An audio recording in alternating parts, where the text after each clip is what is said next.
Hi, I'm Vernā Myers, or as some of you fondly refer to me as, the Diversity Lady. Welcome to Sundays with Vernā podcast. I'm your host, Vernā Myers. Join me as I talk with the brightest minds in science and art and culture and politics to explore new perspectives, cultivate healing, and bridge divides across differences. I have fascinating conversations with people from all over the world, and I'm sharing these conversations here to inspire and to remind people how we are all connected. So catch new episodes every third Sunday of the month, and thanks for spending time with me today. If you enjoy my podcast, subscribe, rate, and review the show, and share it with your network. Now, let's jump right in. Hello, everybody, and welcome to Sundays with Vernā podcast. I'm your host, Vernā Myers, and I'm so glad that you've joined us. And today, we have the wonderful opportunity to talk with Brenda Darden Wilkerson. And I just want to say, welcome, Brenda. Thank you so much, Vernā. It is such a pleasure to be here with you and to get to chat with you again.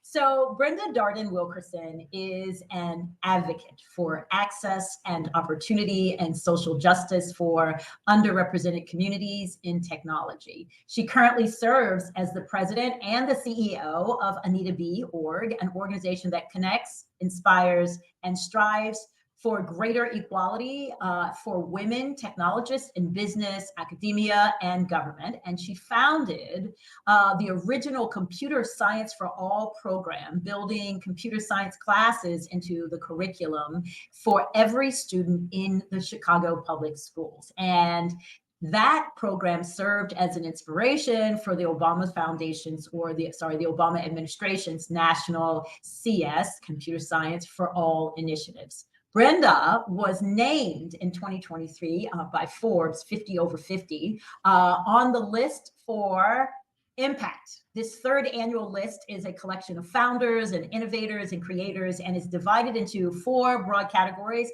innovation, impact, investment, and lifestyle. And the women on the 50 over 50 impact list are like Brenda. They are leading the charge for a better world. Welcome again, Brenda. Thank you so much, Vernā, and thank you for that humbling introduction. You're like, I did all of that? So for your listeners who may not be familiar with your work, can you share about your professional journey and how you got there? Sure. What I love about this question, even though, like many of us, we don't like talking about ourselves. But and for a while in my background, I thought, man, this background is kind of circuitous. It wasn't a straight path. And, we're kind of taught to be ashamed of that because I had plans and the plans kind of went different directions. But actually now I'm happy to share that because I believe that so many of us, we have our plans, and when they get a little sidetracked, we feel bad about it. But it's actually everything that happened to me in my past prepared me to be right where I am right now. Yeah, I hear you. Everything. Can I tell you, I relate to this because I used to say, I meander. I meander towards the goal, but tell us your meandering story, so to speak. Yeah. So, I am the child of two educators, which means I had to be a good student. It was like A's or bust, right? And I was a STEM kid. And so, my mother had her a lawyer. She had her accountant. I was supposed to be her doctor. That was what was going to happen, right? Oh, you had an assignment. I had an assignment and actually accepted that assignment. I thought that was something I wanted to do because I love people and wanted to help them.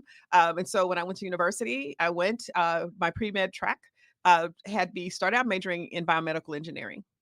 And that meant that I had to take at least 2 computer classes. It was, programming classes. The first time I had ever seen one.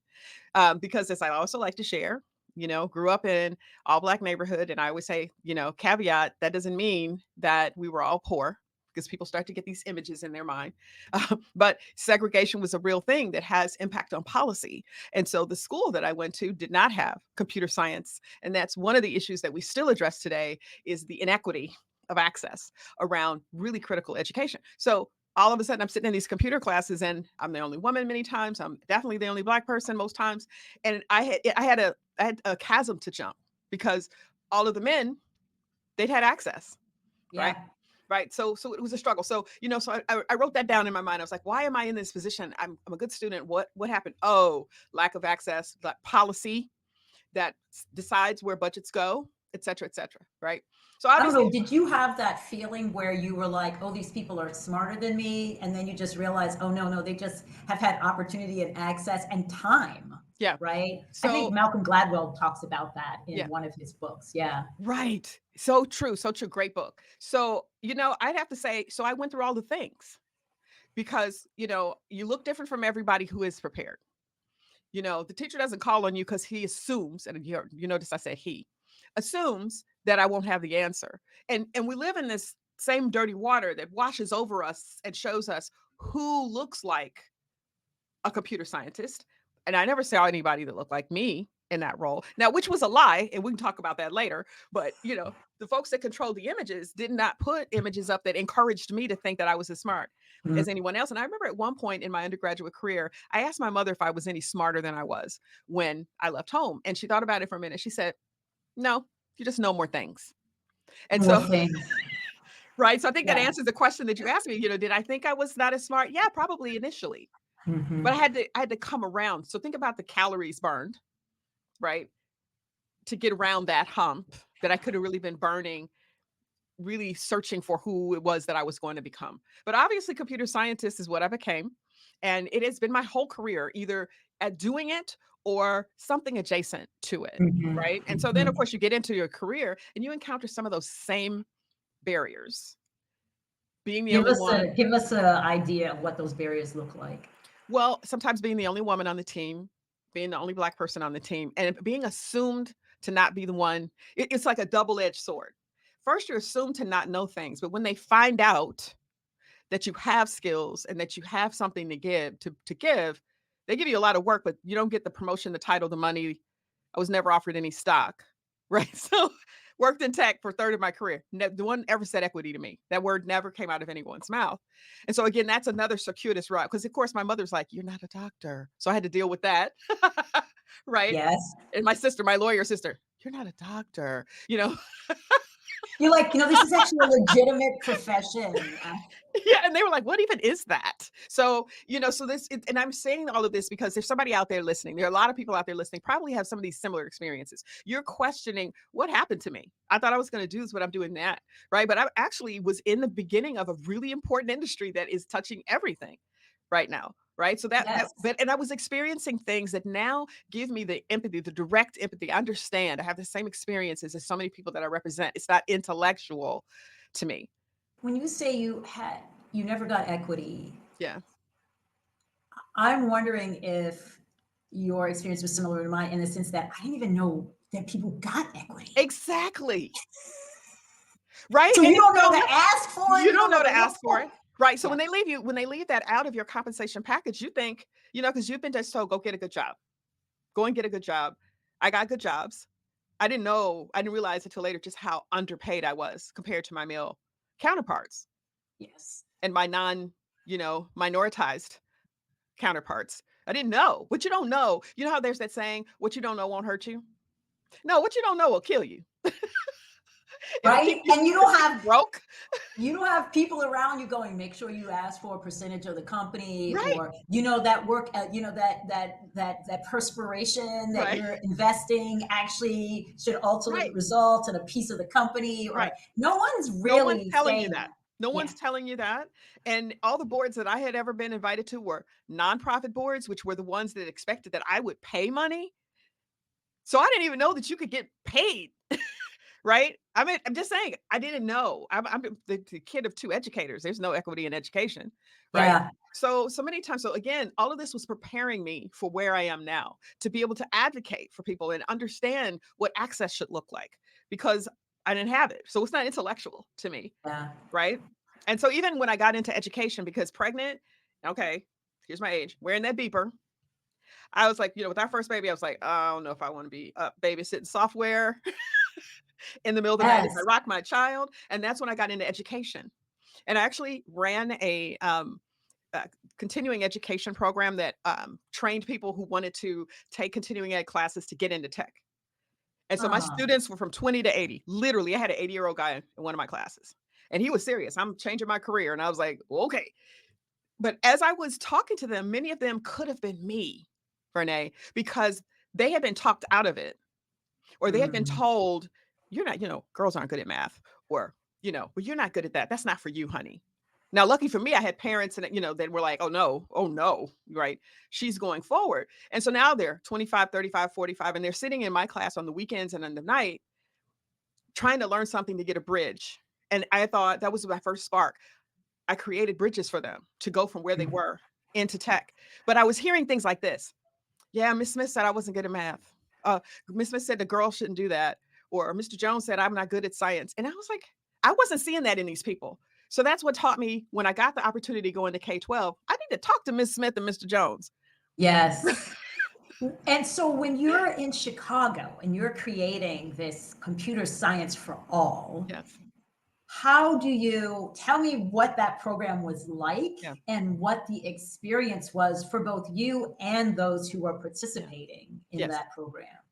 Well, the first thing was I was brought in to run a program at the high school level as a district level administrator. So we had, I think at the time we had 176 high schools and trying to get IT, I thought, into those high schools. And there were, at the time, I think when I took over, there were probably 60 high schools that had IT in it.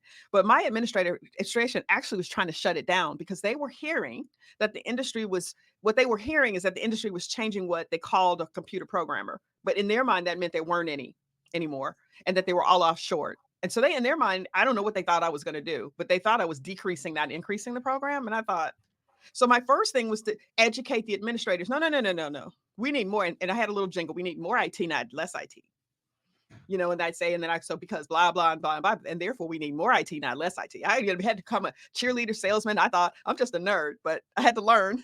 Wow. So that was that first experience. And it was, it's interesting, Vernā, and you probably have heard this before, when you work in an urban district and you tell people, oh, I work for, Chicago Public Schools, and people would go, yeah, those kids. And I go, no, it's those grown-ups. Because it was the grown-ups, just like in my own experience, that made the decision that kids couldn't do things.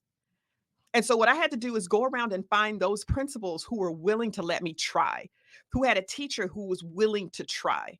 And what I began to experience was that the teachers, they weren't, because there was no computer science, there was no computer science. You notice I said IT. And I was like, Yes. where's the computer science? We didn't have a computer science department. So I had to go and find schools that were willing to start with a programming class and introduce it. And many times we had to train the teacher because the teacher was either the math teacher, but here's the secret. The music and the art teachers were more likely to be trained than the math and the science teachers. What do you make of that? A couple things. Generally in math, there's one answer. So there was one way in. And I know in my experience, you had to be really good at math to even be allowed to do computer science. And once they knew math, that's what they knew what to do. And it was like, that's all I want to do. Kids got to be good at math first before we can even think about this. And our kids aren't good at math, which probably wasn't true. But art comes from one thought, one idea, music from one note. Someone could start and create a whole aria. So these are people who understand how to create. Yeah. And computer science is creative.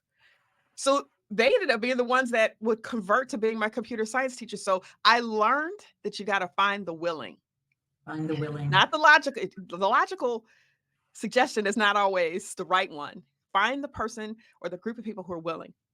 And then what I found is when we would introduce those classes, what we found is that students took to it like fish to water. When they found out that they could make tech and not just use tech, they were all over it. All over it. They Wow. created solutions for their own lives that most people didn't think of because they had that empathy for what it took to walk in their shoes. We had a set of students who created an app that would allow a student to put in their address and their school and would route a safe route through certain neighborhoods to get to school. I mean, that's both ingenious and amazing and also sad, right? Yes. But these are people who are finding their power Right. and ways of managing their own issues, Right. which I think, goodness gracious, all of that lack of confidence that people have, and often young folks or folks who are underrepresented or underinvested in, like that prevents us from discovering so many answers to the Exactly. problems that they actually have to encounter, right? So it's like we're pulling away Yeah. the opportunity for people to solve their own issues. Right. Absolutely. And they're closest to it. And I could say even before I was able to name our initiative, Computer Science for All, there were a group of girls who were like on the forefront of when we first started, right? I found a school, one of the top schools in the city. That principal could do whatever he wanted. So he liked the idea. And so he instituted it. All freshmen had to take a computer science course that we had found that was, a new way of teaching computer science, not the painful way I learned it, talking about the rat through the maze and that rat stuff, Right. Yes. right? And those girls, some of them had never seen a computer before. They were highly intimidated. Freshman year, by junior year, they started their own company. They raised their own money via piggybacker, and they created an organization called All Girls Should Know How to Code. And they Yes. went around and they started teaching girls in junior high. These are 2 years before, scared of a computer, to let's start a business. Let's go raise some money. This is stuff grown folks many times shrink back from doing. But these are So 15, 16-year-old girls. So for especially for folks out there who aren't in the tech world like me, and may be at arm's length kind of with the whole thing, can you tell us how technology and the skills that you learn in technology helps to develop young folks, and especially those like the ones you just mentioned Yeah, who initially yeah. had no Oh, exposure? yeah, yeah. So the important thing is when you're creating anything, even a piece of art, piece of music, because I have musicians in my family. You iterate. You might start with a phrase, a couple of notes together, and you iterate around that. Then you add a few more phrases, and you add in your. That's what computer science. When you program, that's what you do. And what that does is it sparks that creative side of your brain. It actually grows. You imagine. You start to that center in your brain comes alive, and you start to get interested, and you start to go, well, what else could I do? Well, what else could I do? So now you take a person who might be like, "Oh, school, right? Right? And you And now all of a sudden stimulate they're their like, mind. you're stimulating them and you're giving them power because maybe they were in a class where the teacher wasn't paying them any attention or the subject was boring. And now they have control. And when you have the control over your own interests and you see yourself creating something, it's like Yeah. everyone's heard of, back in the day, it was like, I could program the computer to say hello world. And it was like big deal, right? But when you did that, and it spoke back to you, you're surprised because you're like, wait, I created that. Before that, you just think it's all out there. Some genius is the one that does this, but what? I could do that? Well, what else could I Uh, do? And so it's like there's hope now. And that's at the end of the day, we all need hope in our lives to continue whatever that thing is. You got to have hope in that thing in order to continue. Yeah, and so you're talking about agency, you're talking about Yes. creativity, you think you're talking about discovery, Right. and then all the excitement that comes with discovery, Right. right? Yeah, working at Netflix was the first time I was up close and personal and working with like engineers Yeah. and computer folks, and I left that experience being, in awe. First of all, because it's so different than like my legal training. I mean, just different Yeah. like uh, frameworks Yeah. or approaches to problems are Yes. different, Very different. and so having that kind of intelligence or ways of examining problems and thinking about solutions was very powerful to witness and to be a part of. And I can imagine how that really stimulates the talent and the genius of folks who aren't often thought of as being As being that. intelligent and genius. Yeah. Right, and then what we saw is the tangential results. So, when you're bored, what do? Sometimes you don't show up. So kids will either Trouble. right, they get in trouble, they fall asleep in class, there's absenteeism, all of that went down, Wow.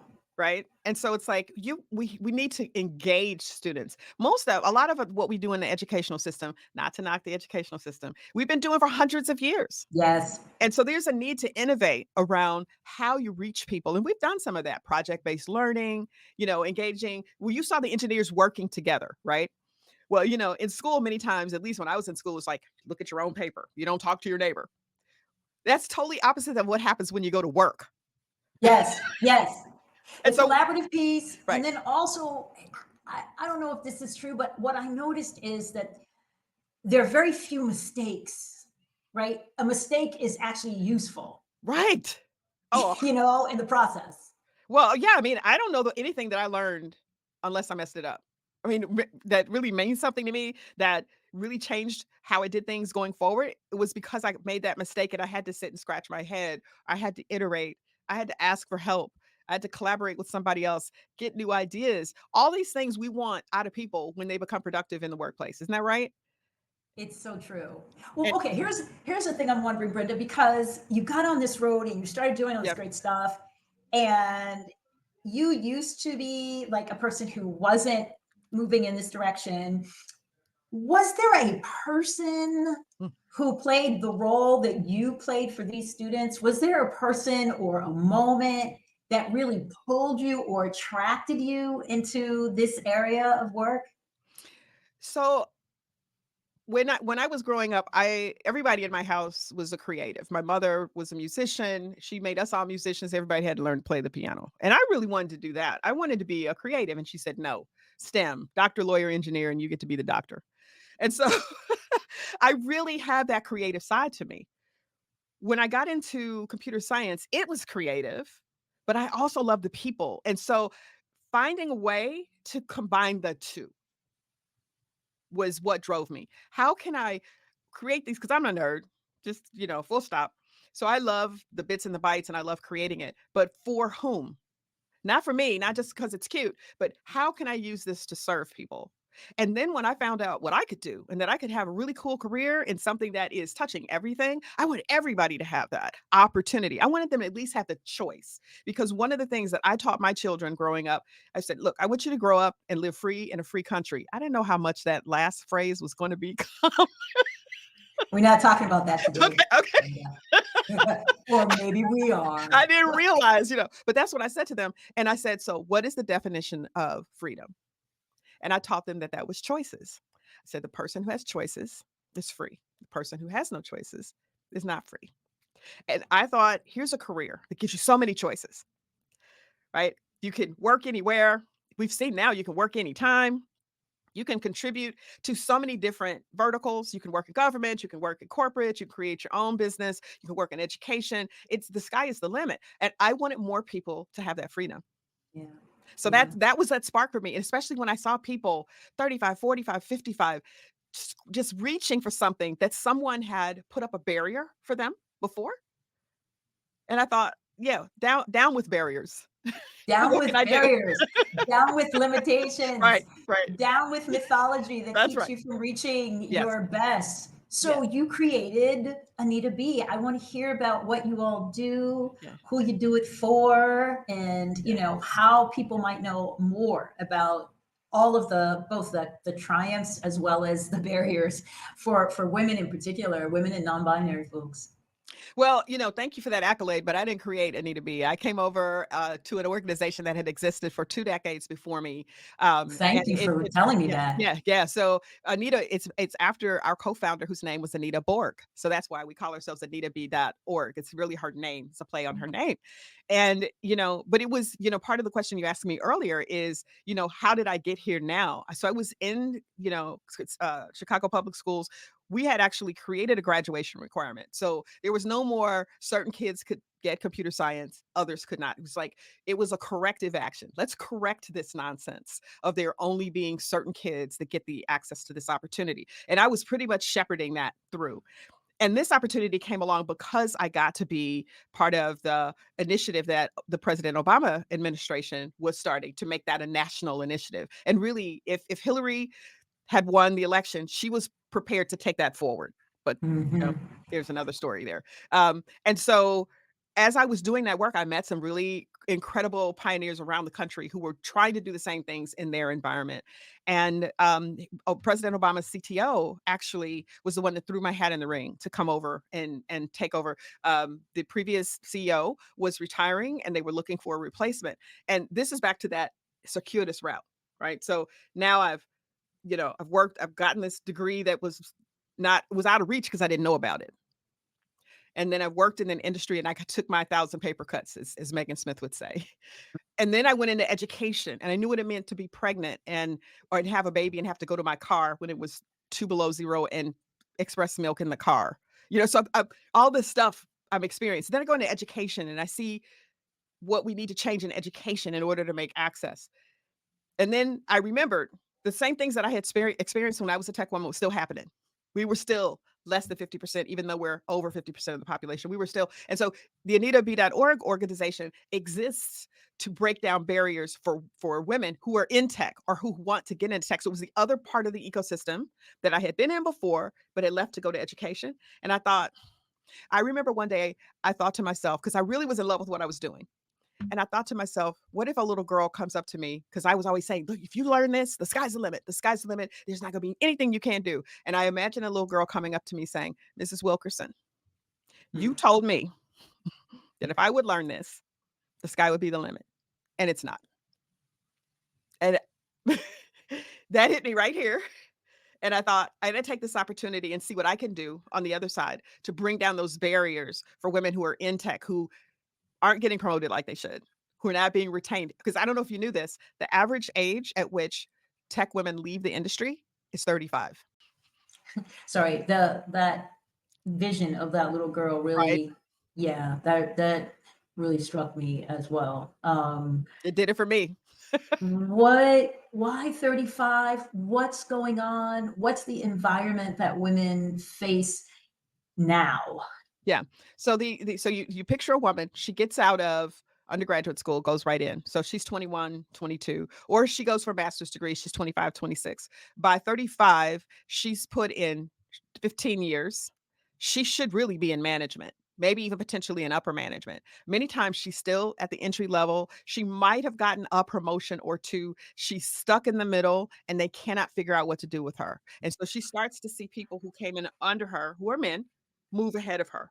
And that keeps happening while she continues to take those paper cuts. Many times by then, like for me, you start to have a family and you go, wow, those paper cuts I was taking when it was just me, I don't know, because that was what took me out. I was 34.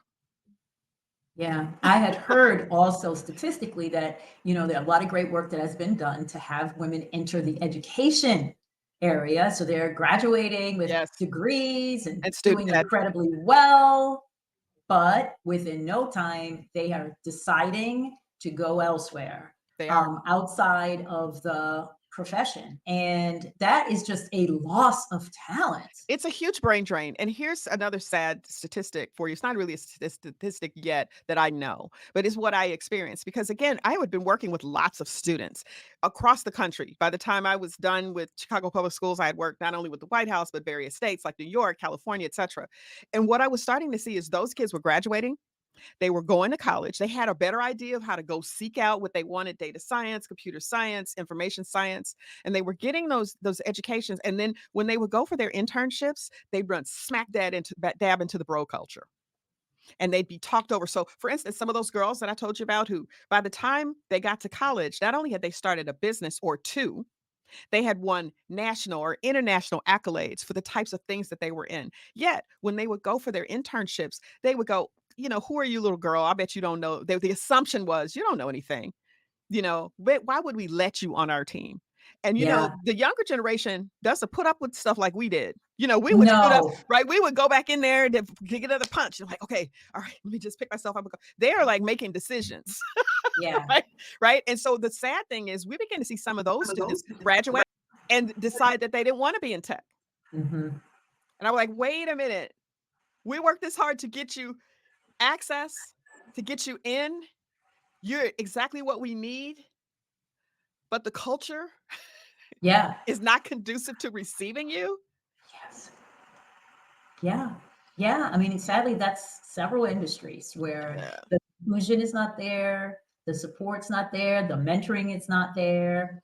And people are being passed over as, for great opportunities and so forth. So it only makes sense. But you're saying what's different about the young generation now? You're like, no, they're not having it. They're not having it. It takes one or two experiences before they decide how to take those skills and use them elsewhere.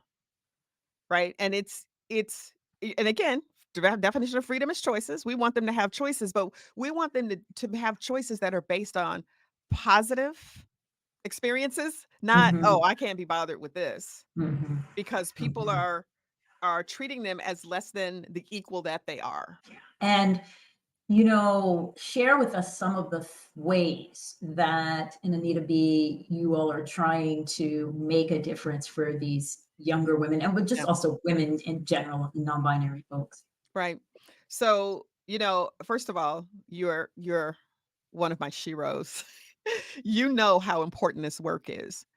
And you have done so much to educate the culture around why diversity is so important, and diversity in so many different ways. Ageism is a real thing. Lookism is a real thing. I always like to share that there's only one state where it's actually illegal to discriminate against a woman because she's overweight. Which state is that, by the I way? want to say, and I don't want to. It's I think it's North Carolina. That might not be true. Okay. It's an N state. It starts with an N. Okay. Okay. No. But Yeah. only one. And so what we first want to do is prepare women who are either in the tech environment already, or who are preparing to go in, of what their rights are, and what these things mean when they go in there, because I feel like many times, and I heard a speaker say this many times, imposter syndrome is just downright bias. you know you're reacting to a bias. It's not, you're just wondering what is it, and you turn it inward. And you go Right, and inward you with and it. you go Must inward. be me, Must be me, right? and So we're it's not socialized as women to do that, right, internalize rather than externalize, right, unlike our brothers right, who are like, oh, there must be a problem with you and the person in the institution. exactly, or the system in some sort, right? And so the first thing we make people aware is, first of all, when that happens to you, you're not alone. That is not something that, because we start to think, "Oh, it must be me, it's something wrong with me, so it's me." And that's why many times people will make the decision to exit, because 'cause they're like, "I can't do this." And we're like, "Actually, you can, and here's what's actually going on." And so we build community, so that at every stage people have folks who they can relate to, who might be right next door. Isn't that interesting? Sometimes there are people right in your vicinity who could help you, or who are doing some of the similar things that you're doing, and you're carrying it all by yourself, and you do because you don't know about them, right? And so we make Yes. sure that there are communities of people that people can get in touch with. And sometimes they're around the world, because we also have a membership platform that you could call up and say, "Hey, I'm having this issue, but whether it's a technical issue, it's an issue with my colleague, it's an issue with my boss, how should I handle this?" So people they're armed with the experiences of others, and they can decide if those things might work for them, but they have some support. So that's one of the things that we do. We also know that tech changes at a rapid pace. And so we offer opportunities for people to get trained, stay trained, get experiences that strengthen their toolkit, so that can avail themselves of opportunities, not just technical, but also experiential, because we know that one of the things that many times women really bring to the table are what they like to call those soft skills. I like to call them people skills, right? Yes. It's like, I remember being one of the ways that I was used early on was I had the people skills. And so where my, male colleagues who were likely making more money than I did, where they kept them sort of in the back because they couldn't talk to people, they would have me, and I would do the coding too, but then I would be the one that would actually interface with the user and help the user understand how to use the software, how what their experiences were, bring them back, because those guys, that's not what they could do, right? And so if you ask employers, many times they will err on the side of those people skills. It's about people. I don't care how technical it is. If the people who are using it, buying it, supporting it, don't get support, then it becomes a really expensive waste, Yes. right? So we walk them through those types of things. We also help them develop their voice. So if they're in a situation where things are either happening to them or happening to their colleagues, that they don't have to sit in silence, that they understand what they can do and how they can be supportive and how they can be a voice. And that's just some of the things that we do. Obviously, we offer this huge conference called the Grace Hopper Celebration, where among other things, we do all those things that I just stated, but we also put amazing women on the stage, because I had never seen anybody that looked like me doing amazing tech. But the fact of the matter is that many of the pioneers of technology look just like me. Did you know that? Did you know that there is a woman named Marion Croak who is responsible for the fact that you can take a phone call across your internet connection, voice over IP? She has the patent. Her name is Marion Croak, black woman. Wow. Tell us more. I noticed I've been saying wow a lot on this particular so clearly in an area that I don't know very much about. And I'm really feeling learning so much. And I hope that our listeners are too. I mean, so for example, I'm gonna put you on the spot a little bit. If I were a young woman of color or a gay woman or whatever, and I noticed that I felt like I'm being treated differently and not as well Yeah. in my area, in my club, because that's the other thing that even though we have lots of women, you might work somewhere where you're on a team or you're in a section of the company where it's just you Right. everybody else is very unlike you. And say that I am experiencing these paper cuts, microaggressions, whatever we call them. What can I say? Because you said you could practice your voice. Right. What do I say to my boss, for Right. example? Right. So one of the things that I would say is I think we start out by helping the boss see us and know us because people advocate for who they know. And so many times we stay in the background and we wait to, because we've heard as little, I don't know what people are saying to their kids. Because I didn't say this to my kids, but I heard be seen and not heard as a child, right? I heard there's a certain way that girls are supposed to act. There's a certain way we're supposed to sit. So we're in an environment where we're the only one. And so the self consciousness takes over. And what we do is we shrink to the back until we think we can be perfect. So then when things happen to us and we go to the boss or the HR, they don't even know who you are. So the first thing we have to do is to make sure that people understand our voice and what we're contributing. And so, and this is another thing we're taught not to brag. Don't brag on yourself. So nobody knows what you're doing. So the one thing that if there's two of you, so it's easier if there's two. Let's start with there's two, and then we'll get to what happens when there's one. If there's two, now you've got a colleague who doesn't like to brag on herself, but she can brag on you. Yes. Did you know that last week, Sharon told me about this wonderful thing that she's working on. Now, of course, you got to be careful because folks steal, right? But anyway, you talk about it. Sharon was working on, she did this great thing. She just got an award over here about such and such another. And then Sharon can do the same thing for you. So now Yes. what's happening to you is in the atmosphere. It's in the atmosphere. You reach out, and if that senior woman doesn't reach out to you, you reach out to her. And you say, I would really just like to ask you for your advice. Mm. Can I take you out for a cup of coffee? Don't immediately say, what can you do for me? Can we just sit? I'd love to chat. I'd love to, I see that you've done X, Y, and Z. I would just love to hear your experiences. Now you're getting an advocate, right? And last week at work, I was so excited because I had this breakthrough on this project that I did. Get your voice out there. So that now when things happen, notice I didn't say if. I live for the day when it's a if. Yeah. But when things happen now, you can say, hi, I'm so and so from department over there. Oh, yes, yes, I've heard of you. I really need your help with something. When you ask people for help, having this challenge and I just don't really know what to do. And you use the Socratic method. What do you think I should do when if there's this situation? Yeah. Give them an opportunity to be that the person who understands, has the answer, right? And so now you're actually honing a skill that's necessary to go on and be promoted. You've got to learn how to communicate. You've got to learn how to read the room. You've got to know how to create your advocates for you, get your allies, Yes. right? And so I said all that to say, if you've done some of that first, when those things happen, you're more likely to get heard. Yes. Now, if you're the only one, that's why you reach out to community and you ask people, what would you do in that situation? Has that ever happened to you? Do you know anybody in the company that might be friendly to this conversation that might be able to help me? Yeah. Right? I mean, that's one of the major things you all are offering when you say you're offering community, because Yes, if people are only one, they still are part of a larger community that you have that's right. created and that they can reach out to. And the other thing that I realize is that sometimes we work so hard, we put our heads down, we think that's how you succeed, but relationships are so important. Networks, both internally and externally, are so important.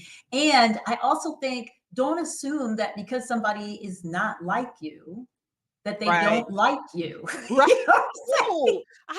Ooh, I like how you phrase that. You can take that because I think sometimes we like wall ourselves off. That's true. We make our own assumptions about who can help us, who wants to help us, So and true. we don't ask. And you said that, we have to ask, you have to communicate. And that's in any technology, but I think it's especially important when you're in I said technology, I meant to say any kind of industry, but it's Yeah. especially important when you're in an industry that still has a distance to go when it Yes. comes to embracing difference and diversity and inclusion. Totally. I totally agree.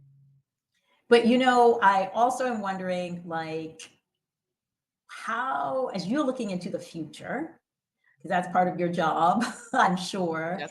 What are you seeing in the way of emerging technologies that women should know about, that people who are interested in and really grabbing hold and getting a foothold in this industry and this technology? What are you seeing that people should know about? What are you excited about? Well, I can't say I'm excited about it, but AI is the conversation, is all the rage conversation. And the only Yes. reason why I say that is because I think we put more weight in what it should do for us than perhaps we should. And there is a race to be knowledgeable about it, and to jump in, and people are making decisions on data that is just faulty, the data that has all of the biases that of our past. We live in a very biased society here in the United States, and we can say around the world. There are challenges in every culture, and so AI, in the way that it has been built, is based upon previous data. And if because we've seen examples of the data that was put in place, or AI that was put in place to screen resumes, and immediately started screening out anything that said anything about women, because it looked at the history of who worked in tech, and because it was largely male, when they saw female colleges, female sports, sororities, they thought, oh, this can't be this one of these things is not like the other. Out with Yeah, right. it's yeah. And so the mechanism of screening probably was, actually the search mechanism probably was okay, but the criteria by which they were doing the search was not. So what we have to face the fact that everyone feels like this is the panacea. That's one of the reasons why we need diverse voices at the table who are checking for those, what people like to call edge cases, which is most of us. Because I don't know about you, yeah, I definitely know. I mean, you and I are part of the global majority. People like to call Yes. us minorities. We're not. Right. The majority of the earth looks like us. Okay, so even those terms that we use when we place people, those things need adjusting, and that means we need people who are sensitized to that, who could say, "Wow, had we thought about this? Had we thought about that?" There are AI supported systems, voice supported systems that have not been tested on the aging population. We have a huge aging population. So that means that we need people who can moderate those systems, so that grandma, grandpa who are at home, who actually need to talk to a person, that there's a person inserted in that process, and that voice related system, it doesn't so, I'm sorry, I didn't get that, you know, because grandma's voice doesn't sound like the voices that it was tested on. You see what I'm saying? I mean, so I look, my mom, my 93-year-old mom lives with me, and I hear her in there just trying to work with the AI. And she's like, they just don't listen to me. I said this. I was like, Mom, just give me the phone. Just give me yeah, the phone. right. But I have my own frustrations.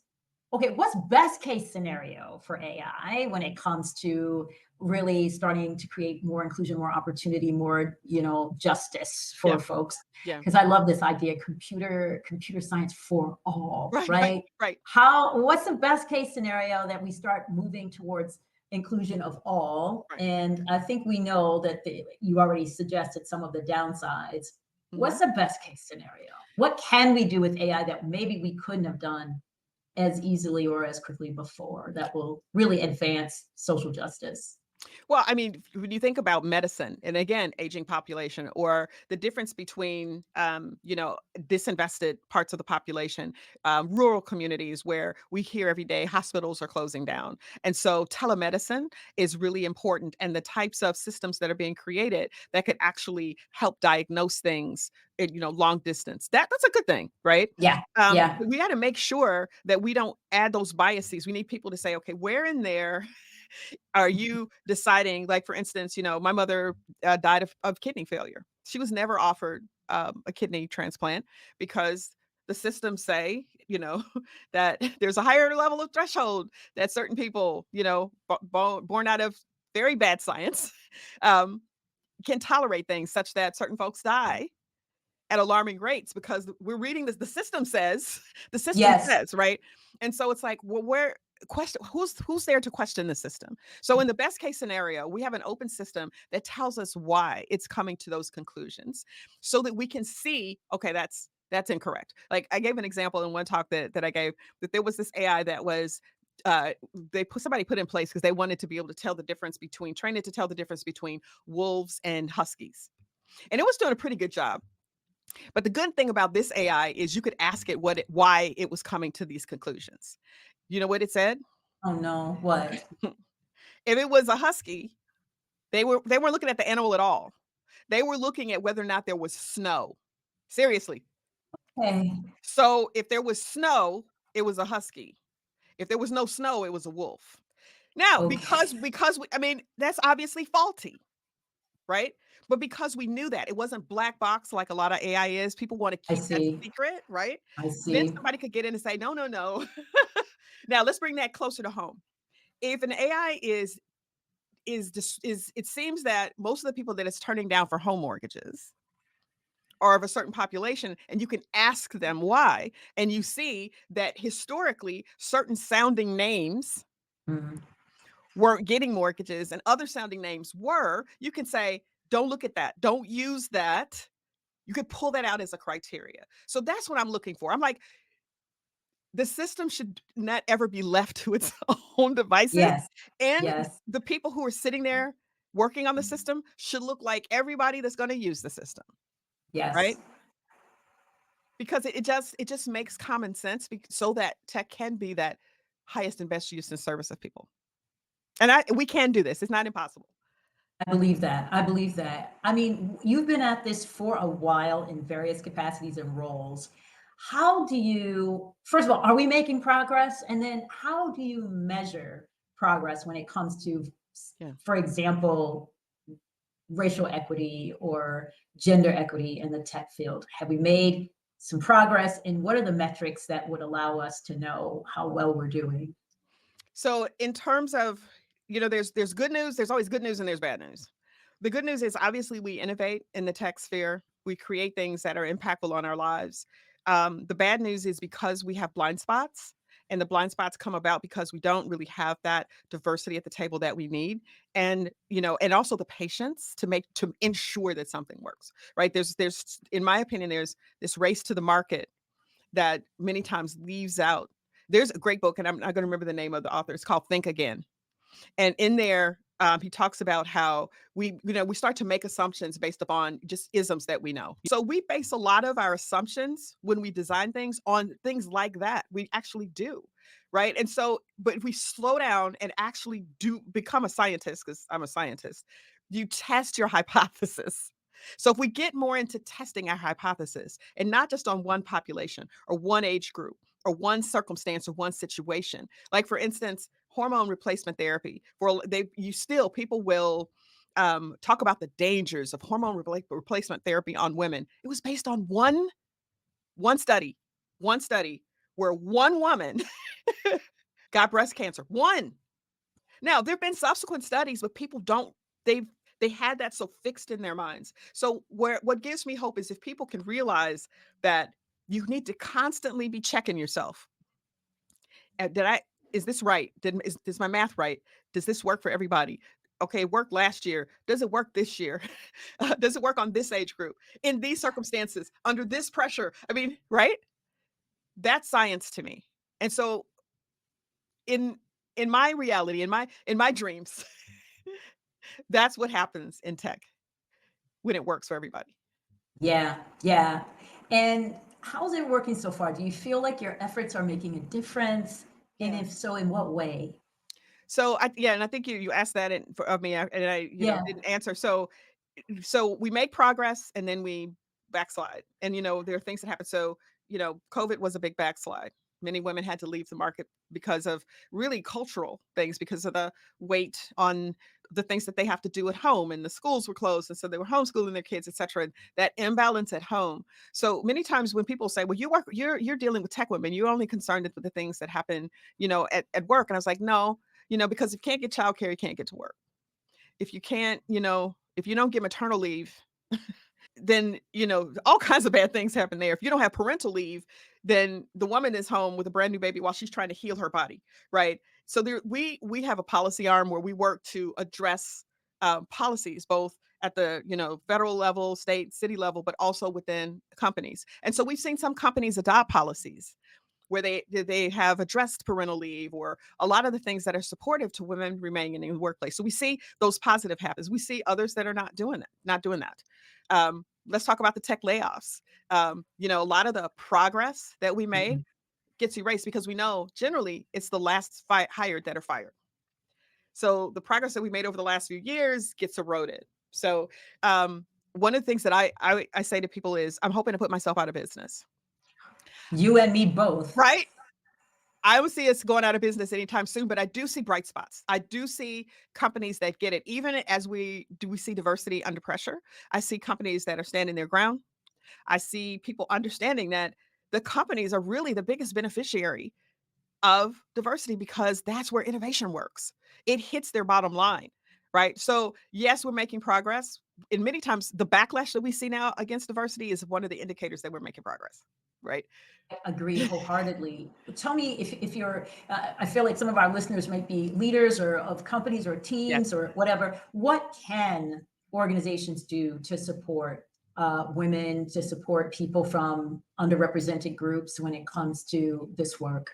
Yeah. So, first thing is you hire them. It's good for you. And then it's good for the culture. It's good for it. First, you have to democratize something and then it becomes commonplace. And so people say, "Oh, that sounds like quotas." We do quotas, quota type stuff. We don't call it a quota, but we say your goal is this, Hmm. right? It's like, and so if you want to be able to reach a certain population in your business, that population should be in tech. So that's how you should think about it. I actually interviewed a tech leader on my podcast who said that 80% of his customers are women. So he's aiming to have 80% of his company be female, Hmm. and he's a tech startup. I was like, love you because I mean that's like revolutionary thinking. Right, He was like, right. these are And my it's customers. not it's Yeah. not necessarily about kindness or No. fairness. It's about, look, this is my customer base. Right. It's likely that other women will know what other women Right. want, not Right. solely, but Right. yeah, it makes sense. It It makes does. sense. It does. So that's where I see. And then, it's one thing for us to tell a customer, but when you can say, here's your colleague who's doing the same sort of thing. Here's a fellow company owner, fellow tech entrepreneur. Here's the success that he's got rage success in his business. Look at his thinking. Use this as an example. And so that's another role that we have as convener of leaders together so that they can learn from each other. That's awesome. So I could keep you on here forever, but we have to go. So I want to end with two questions. One is, will you share with us one or two lessons that you've learned over your career that has really contributed to your success that you think would be helpful to others? And then the second thing is, what are you looking forward to do in your life that you haven't done Yeah. already? Yeah. So Yeah. yeah. So I've learned that the largest distance from one point to another is from here to here. And so what you So think for folks who couldn't see you, it's from where to where? from one ear to the other, Yeah. right? It's like, so what are Right. you thinking? We have to fix our thinking. We have to, what are the things that I say to myself? If I'm saying to myself, I can't do it, then I'm not going to be able to do it. If I'm saying that job is not for me, then I'm not even going to try. And we know the data shows that women believe that they have to have 100% of the skill sets noted for a job before they even bother to apply. But the men, I think it's 40%. So this is one place where I'm saying, yeah, it's okay to be more like men. Okay. So I've learned, I mean, because that was my approach even for this job. I thought there's no way I'm qualified for this job. There's no way that they are going to laugh at me when I even show them my resume. And it turned out to be ridiculous because as I shared, all of my experiences prepared me to get right where I am. So that was one thing that I learned. I also learned, even as an introvert, and I am a terrible introvert. I just can't wait to get back to my bowl of soup. Okay. I seriously, I I can't love tell. I can't tell I at know all. people go, "No, you're not," but it's true. And I'm like, but it's not practical to lean into that when in areas where I need to be able to speak with people. And so you have to love yourself as you are, take care of yourself. I'm gonna go have that bowl of soup after. But Good. but when it's time, do what you gotta do. And don't tell yourself you can't. Surprise yourself, shock yourself. And so you've got to be willing to take risks. And so, people say, but I'm afraid. And one of the favorite phrases I've heard is do it afraid. Do it afraid. So Yes, I learned yes. that. I learned that. And then, some of your best, don't wait for opportunities to come to you. If you find a gap in a space that you're in, which I found when I was at the community college level, I found in the district, I'm finding here. Serve that. Especially Yes. if it's fun for you, lean into that because it was the initiative that got me here. It was not necessarily the work that was prescribed for me at the district that got me here. I found a gap and I served that gap and it fed my soul and it created opportunity. So it's like, look for the gap. Don't wait Look for for it the to come. gap. Yeah. Oh, and I what do I wanna love do? that. I wanna have a fund. Tell me. I wanna have a fund. I wanna help women invest in other women. I wanna help minoritized people invest in other minoritized people to create, generational wealth. So that's what I'd love to do. Oh, I'm so grateful to hear you say that because it's something that we need, and you have a proven track record of making things Oh, possible. thank you. So, thank you so much for joining us, and thanks for all of the serving that you've done. It has made a huge difference. Oh, Renee, and thank you for the example that you set for all of us. I'm honored to know you, and, just thank you so much for having me. Thanks for joining us. Be sure to follow me at Vernā Myers on Instagram and Twitter. You can also listen to my podcast on Spotify and Apple Music. Subscribe to my channel and share this episode with someone who is going to join us in this space. Make sure to visit my website for DEI resources and online learning courses at vernamyers.com. And make sure you sign up for my newsletter to stay in touch with me. Thank you again for listening and see you next time for more Sundays with Vernā.